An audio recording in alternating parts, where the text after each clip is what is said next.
दोस्तों, किस पाप के कारण स्त्री समय से पहले ही विधवा हो जाती है? नमस्कार दोस्तों, भगवान विष्णु और मां लक्ष्मी क्षीर सागर में शेषनाग की शैया पर बैठे हुए थे। तब माता लक्ष्मी के मन में जिज्ञासा हुई और उन्होंने भगवान श्री विष्णु से प्रश्न किया, हे प्रभु, किस कारण से एक स्त्री समय से पहले विधवा होती है? ऐसा वह कौन सा पाप है जो एक पतिव्रता नारी को भी विधवा बना डालता है? क्या स्त्री के विधवा होने के संकेत पहले से मिलते हैं? तथा स्त्री का वह कौन सा अंग है जिससे यह पता चलता है कि स्त्री विधवा होगी या नहीं? इस प्रकार से प्रश्न पूछने पर भगवान विष्णु कहते हैं, हे प्रिय, तुमने उचित ही प्रश्न किया है। यह सत्य है कि कुछ स्त्रियों के भाग्य में जल्दी विधवा होना लिखा हुआ होता है, चाहे वह पतिव्रता ही क्यों न हो, किंतु एक पाप के कारण स्त्री विधवा बनती है और स्त्री के शरीर का एक अंग उसके विधवा होने का संकेत भी देता है। भगवान विष्णु कहते हैं, हे देवी, तुम्हें इस परम गोपनीय सत्य को बताने से पहले मैं तुम्हें एक कथा सुनाता हूं। इस कथा में तुम्हें तुम्हारे सभी प्रश्नों के उत्तर मिल जाएंगे, इसीलिए तुम इस कथा को ध्यान से सुनना। दोस्तों, भगवान विष्णु ने माता लक्ष्मी को एक अत्यंत सुंदर कथा सुनाई है। इस कथा के माध्यम से भगवान ने समस्त मानव जाति के कल्याण के लिए कई महत्वपूर्ण उपदेश दिए हैं। इसीलिए आप इस कथा को पूरा जरूर सुने। इस कथा को आधा अधूरा सुनना पाप माना जाता है। तो चलिए शुरू करते हैं। दोस्तों, एक समय की बात है, मध्य देश में एक अत्यंत धनवान सेठ रहा करता था। उसका एक पुत्र और 3 पुत्रियां थीं। उसकी तीनों पुत्रियों का विवाह अच्छे और धनवान घराने में हो गया था, किंतु सेठ की एक पुत्री को दुर्भाग्य का सामना करना पड़ा। उसकी एक पुत्री विवाह के कुछ ही वर्षों के बाद विधवा हो गई और अत्यंत दुख में जीवन बिताने लगी। उस विधवा स्त्री का नाम था सुकन्या। सुकन्या अत्यंत सुंदर, गुणवान और पतिव्रता नारी थी, किंतु उसके भाग्य में जो अशुभ लिखा हुआ था वही उसके साथ घटित हो गया। सुकन्या के पति ने विवाह के समय केवल सुकन्या का सुंदर रूप और उसके पिता की धन संपत्ति देखी थी, जिस कारण से उसे भी जल्दी ही शरीर का त्याग करना पड़ा। बचपन से ही सुकन्या के शरीर के अंगों पर उसके विधवा होने के लक्षण दिखाई दे रहे थे, लेकिन किसी ने उस पर ध्यान नहीं दिया था। सुकन्या के पिछले जन्म के कर्मों के कारण उसे इस जन्म में विधवा होना पड़ा था। भगवान विष्णु कहते हैं, हे देवी, अब मैं तुम्हें सुकन्या के पूर्व जन्म की कहानी सुनाता हूं, उसे तुम ध्यान से सुनो। सुकन्या का पिछले जन्म में एक ब्राह्मण के घर पर जन्म हुआ था। उसका नाम था कलावती। वह ब्राह्मण राजा को अत्यंत प्रिय था, जिस कारण से ब्राह्मण का घर धन धान्य से भरा हुआ था।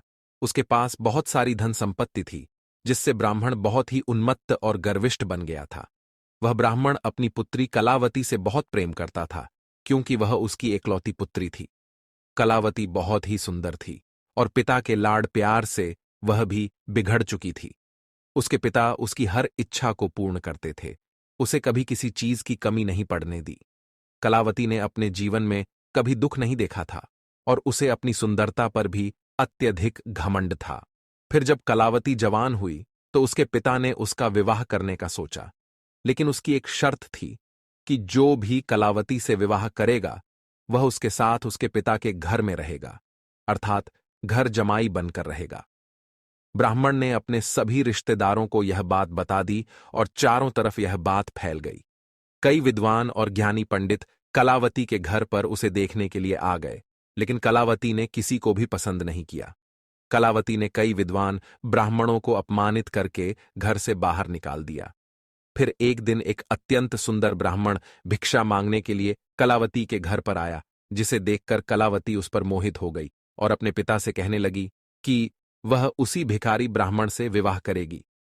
यह सुनकर कलावती के पिता ने भी स्वीकृति दे दी और उस भिक्षुक ब्राह्मण को कलावती से विवाह करने के लिए पूछा, तो उस भिक्षुक ब्राह्मण ने भी हां कर दिया और फिर कलावती और उस ब्राह्मण का विवाह संपन्न हुआ।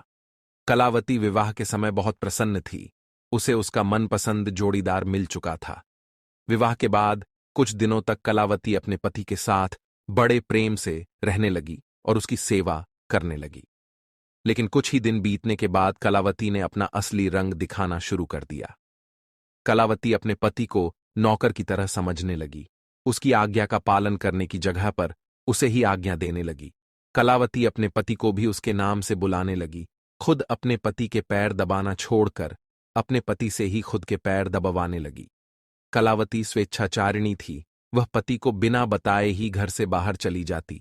कभी पति की कोई बात नहीं मानती थी। पति से पहले ही भोजन करती थी। किसी भी धार्मिक कार्य में पति के साथ नहीं बैठती थी और अकेले ही मौज करती थी। अपनी पत्नी के ऐसे व्यवहार को देखकर कलावती का पति बहुत दुखी रहने लगा। उसने कलावती को बहुत समझाने की कोशिश की, लेकिन वह कभी नहीं मानी। कलावती अपनी ही मनमानी करती रहती थी। कलावती की माता ने भी उसे समझाने का प्रयास किया कि स्त्री को अपने पति के साथ ऐसा व्यवहार नहीं करना चाहिए, लेकिन कलावती अपनी मां की बात कभी नहीं मानती थी और वह जानबूझकर अपने पति को अपमानित करती रहती थी। दिन रात पति की बुराई करना, उसे अपशब्द कहना, उसे नाम लेकर बुलाना आदि प्रकार के निंदित कार्य वह रोज करती थी। कलावती का पति भी उससे बहुत परेशान हो गया था। फिर एक दिन उसने बहुत विचार किया और कलावती को छोड़कर जाने का निश्चय किया। कलावती का पति बिना किसी को बताए ही अपने घर को छोड़कर चला गया। उसने कलावती का त्याग कर दिया और वन में जाकर तपस्या करने लगा, क्योंकि शास्त्र यही कहते हैं कि बुद्धिमान मनुष्य को दुष्ट और स्वेच्छाचारिणी पत्नी का त्याग कर देना चाहिए, अन्यथा वह भी उसके पाप का भागीदार बनता है। कलावती का पति वन में जाकर तपस्या करने लगा। कलावती ने भी अपने पति को खोजने की कोशिश नहीं की और बड़े मौज से अपने ही घर में रहने लगी। कलावती की माता ने उसे बहुत समझाया कि वह अपने पति से विनती करके उसे वापस घर पर लेकर आए, लेकिन कलावती कहती, जाने दो मां, वैसे भी मेरा भिखमंगा पति किसी काम का नहीं है। उससे विवाह करके मैंने उस पर उपकार ही किया था, लेकिन वह मूर्ख मुझे ही छोड़कर चला गया है। ऐसे मूर्ख पति के साथ रहने से अच्छा है मैं अकेली ही रह लूं। मैं इतनी सुंदर हूं कि कोई भी पुरुष मुझसे विवाह कर लेगा। कलावती की ऐसी बातें सुनकर उसकी मां भी दुखी रहने लगी। उधर कलावती का पति ध्यान मग्न होकर तपस्या करने लगा और सांसारिक बंधनों से मुक्त होकर ईश्वर की भक्ति में लगा रहा।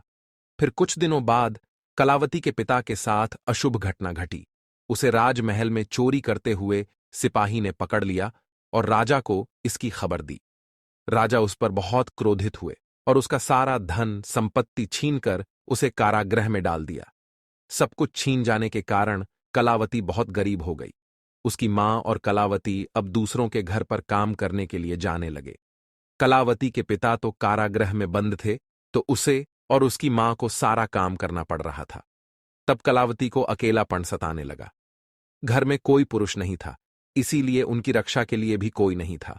अब कलावती को अपने पति की याद आने लगी, लेकिन कलावती का पति तो वन में सन्यासी बनकर बैठा था। फिर कलावती अपने पति को ढूंढने के लिए वन में चली गई, लेकिन उसे उसका पति कहीं पर भी नहीं मिला। वह वन में हर तरफ घूमने लगी, लेकिन उसे उसका पति नहीं मिला।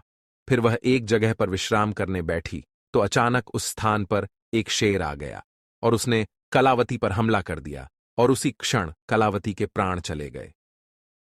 मृत्यु के बाद दो यमदूत कलावती को घसीटते हुए यमलोक ले गए। यमलोक में जब कलावती यमराज के सामने जा पहुंची तो यमराज ने उसके पाप और पुण्य का मूल्यांकन किया। यमराज कहने लगे, यह तो अत्यंत पापी स्त्री है। इसने कभी अपने पति का सम्मान नहीं किया।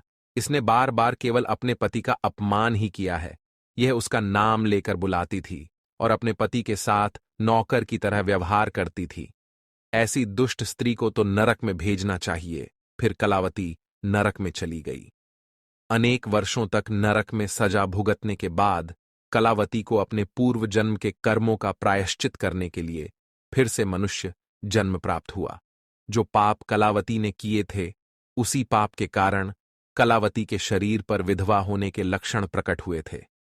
भगवान विष्णु कहते हैं, हे देवी, अब मैं तुम्हें उन चिन्हों के बारे में बताता हूं जिस स्त्री के अंग पर ऐसे चिन्ह प्रकट होते हैं, वह स्त्री समय से पहले विधवा होती है। भगवान विष्णु कहते हैं, हे देवी, मध्यमाया तु दीर्घाया भार्या हानिर्विनिर्दिशेत अनामिका ह्रस्वा भवेद्यस्य तत्वेद्या परदारगम विधवा विपुलेन स्यात् संपार्ष्णी शुभा नारी पृथुपार्ष्णी सुदुर्भगा। इस श्लोक में भगवान विष्णु ने विधवा स्त्री के लक्षण बताए हैं। यदि किसी स्त्री के पैर पसीने से रहित हो, उस पर नसें दिखाई न देती हो, उसके पैर चिकने तथा कोमल हो, तो वह स्त्री सुख भोगने वाली तथा ऐश्वर्यशालिनी होती है। यदि स्त्री के पैर का अंगूठा गोल मांसल हो तो वह स्त्री पतिव्रता एवं ऐश्वर्यशालिनी होती है। यदि स्त्री के पैर के अंगूठे पर नसें दिखाई देती हो तो वह दुर्भाग्य से युक्त व्यभिचारिणी होती है। बहुत छोटे अंगूठे वाली स्त्री क्लेश करने वाली और दुख भोगने वाली होती है। अंगूठा यदि छपटा हो तो वह स्त्री गर्भधारण क्षमता में दुर्बल होती है। यदि किसी स्त्री के पैर की तर्जनी उंगली अंगूठे से भी बड़ी हो तो वह स्वच्छंद कामचारिणी अर्थात अनेक पुरुषों से संबंध बनाने वाली होती है। यदि किसी स्त्री के पैर की उंगलियां परस्पर मिली हुई हों, एक दूसरे के नजदीक हो, उंगलियां गोल एवं सीधी हों और नाखून पतले एवं छोटे हों, तो वह ऐश्वर्यशालिनी होती है और ससुराल में सुख भोगती है। अब मैं विधवा स्त्री के पैर के लक्षण बताता हूं। यदि किसी स्त्री के पैर का अंगूठा बहुत बड़ा हो और आगे से गोल हो, उसके नाखून टेढ़े मेढ़े हो, अंगूठे पर नसें दिखाई देती हो, तो उस स्त्री के विधवा होने के योग बनते हैं। यदि स्त्रियों की एड़ियां बहुत बड़ी हो तो वह मृत्यु पर्यंत दुख भोगने वाली होती है, और यदि स्त्री के पैर मांस रहित हो तो ससुराल के भाग्य को नष्ट कर देती है। यदि किसी स्त्री के पैर की अनामिका उंगली बाकी उंगलियों की तुलना में बहुत छोटी हो तो वह कलह करने वाली और घर के वातावरण को असहनीय बना देने वाली होती है। यदि किसी स्त्री के पैर की मध्यमा उंगली अर्थात बीच की उंगली ज्यादा लंबी हो तो वह विवाह के लिए अयोग्य होती है। जो स्त्री चलते समय पैर पटकते हुए चलती हो और धम धम आवाज करती हो तो वह अपने पति का विनाश करने वाली होती है। भगवान विष्णु कहते हैं, हे देवी, इन्हीं लक्षणों के कारण सुकन्या समय से पहला विधवा हुई थी। पिछले जन्म के कर्मों के कारण ही स्त्री के विधवा होने के योग बनते हैं। जो स्त्री अपने पति का अपमान करती है, उसका नाम लेकर बुलाती है तथा उसके भोजन करने से पहले ही भोजन करती है, तो वह स्त्री निश्चित ही समय से पहले विधवा होती है। एक पतिव्रता स्त्री कभी पति का अपमान नहीं करती, कभी उसे नाम लेकर नहीं बुलाती और सदैव पति से एकनिष्ठ रहकर उसकी इच्छा के अनुसार चलती है। उस स्त्री की कभी दुर्गति नहीं होती और वह मृत्यु के पश्चात मेरे लोक को प्राप्त करती है।